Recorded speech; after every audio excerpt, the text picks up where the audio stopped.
Okay, yo, Async Book Club, Steve here. So I'm gonna try to destroy Haruki Murakami, and what's interesting about that is I used to love Haruki Murakami. I believe Kafka on the Shore was the first book that I read of his, and I remember being blown away. I remember being like, "Wow, he is so good, such a weird style, and um, kind of like creepy, strange. Uh, makes me feel good reading it." But I feel like the second book that I read of his, which I don't think was 1Q84, Wind Up Bird Chronicle. Yep, it was Wind Up Bird Chronicle. And then the third was 1Q84. I think I remember,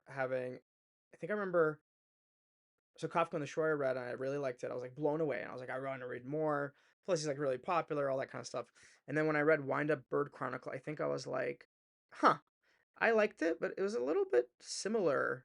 And then when I read 1Q84, which was 1,000 pages, um, that's when I was like, okay, I'm never reading this stuff again. Which I finished the 1,000 pages of 1Q84, hoping every chapter that things would get better. The funny thing about that is I borrowed it from my neighbor who's like over 90 years old, and I don't know why I said over 90 years old. She's really nice. I'm not ageist, but she had every chapter this math done, and I was like, "What is this math? What is she subtracting? What is she doing all this stuff?" And every chapter she was subtracting to figure out how many pages she had left in the novel. So, I'm gonna kind of go line by line, point by point, trying to destroy Haruki Murakami, and I do that with the utmost respect for him and writers in general. But I'm done reading Haruki Murakami because of the following. So, first of all, there's a very repetitive theme of the protagonist. The protagonist is usually a writer, a musician, or someone deeply connected to the arts. Um, so, like for instance, Norwegian Wood and Kafka on the Shore both feature protagonists with strong connections to literature and music, which is fine, but it's like it just makes you feel like you're reading the same character. Like not everybody's obsessed, not obsessed. Not everybody is infatuated. That's a better word with literature, music. Some people are not. Some people don't like to read. Some people like don't like music to the point of like quoting which different composers. It's like so nerdy. Like I remember writing over and over again uh reading porn. I think that's what I wrote. Like or writing, yeah, reading porn, because you're reading it and you're reading about writing. So it's like you're almost like reading something to make you feel good about you writing or reading, or like same thing with the composers. You're like reading this thing and it makes you feel like so smart. uh but in the begin, and like I said, with Kafka on the Shore, I remember reading it and not thinking anything of it. But the more I read it, the more I was like, I don't know, it's almost like seeing like a magician do a magic trick over and over again. That's what it felt like, and that's what was so annoying because the first book was so good, and then the second book was like, ugh, and then IQ84 was just like terrible, but terrible because of the first two books. If I started with 1Q84, I think it would have been fine. The next repetitive theme is actually the dream world and the magical realm. So many of his novels, IQ84, Kafka on the Shore, there's other ones too. They blend reality with dreamlike elements, which is like fine if you do it once, but if you every book has to do with like dreamlike stuff, it's like, come on. The next part that really bothered me, especially with 1Q84, was the graphic and explicit scenes, the sexual scenes.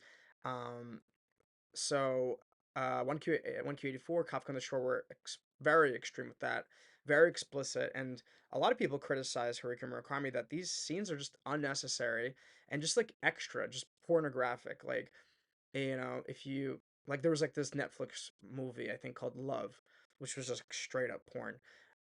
Bruno, the movie that followed Borat, was straight up gay porn, like just gay porn. Nothing wrong with that, but it's just like it's it like it feel like a good novel has some sexuality to it, some even tension, and it creates some tension. But when it's so much, it's like it's almost like lazy writing. There's also a certain representation of women that's like kind of negative. However, I will give him the benefit of the doubt that he's doing that on purpose to show how men perceive women. What I will not give him the benefit of the doubt is the common theme of younger women, very young women. So there's like this pedophilic thing going on, which you know, it's not very.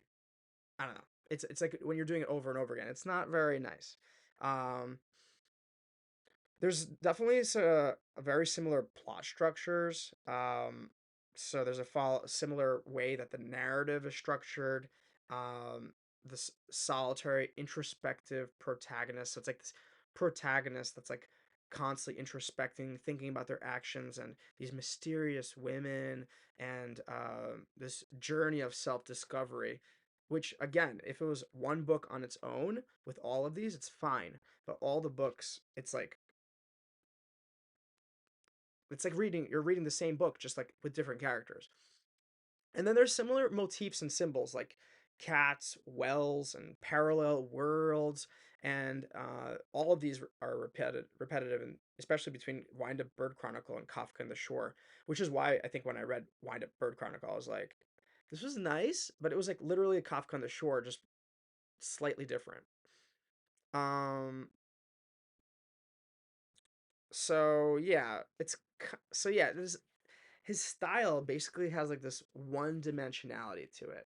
Uh, there's like it seems like he just has like this limited narrative range, almost like this cookie cutter approach, or a magician that does the same show over and over again. Which like Kafka on the Shore, when I read it, it was like going to a magician for the first time, be like, oh my god, this is awesome.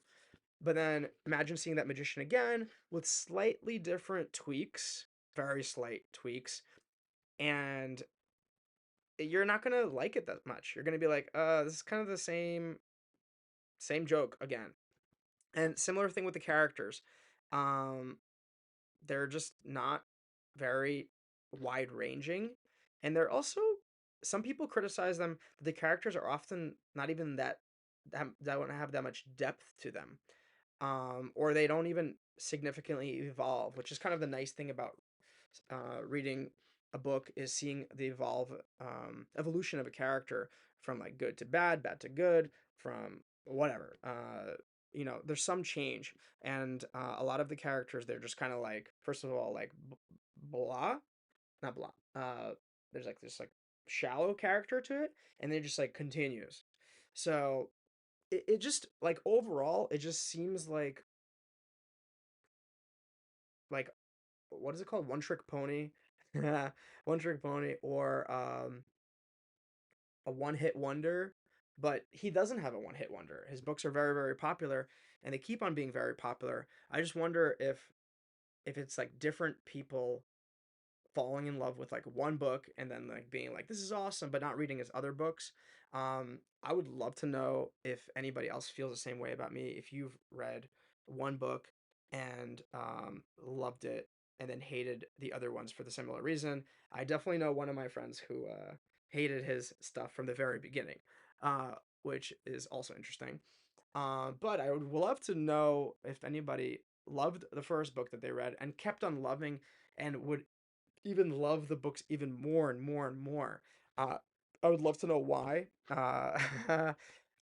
You know, art is subjective, books are subjective, so I have no disrespect for someone that would feel that way, but I would just love to know what your thoughts are, why you keep on liking his books. What's the argument against what everything that I said? So, yeah. So yeah, this is the destruction of Haruki Murakami. I hope you enjoyed it.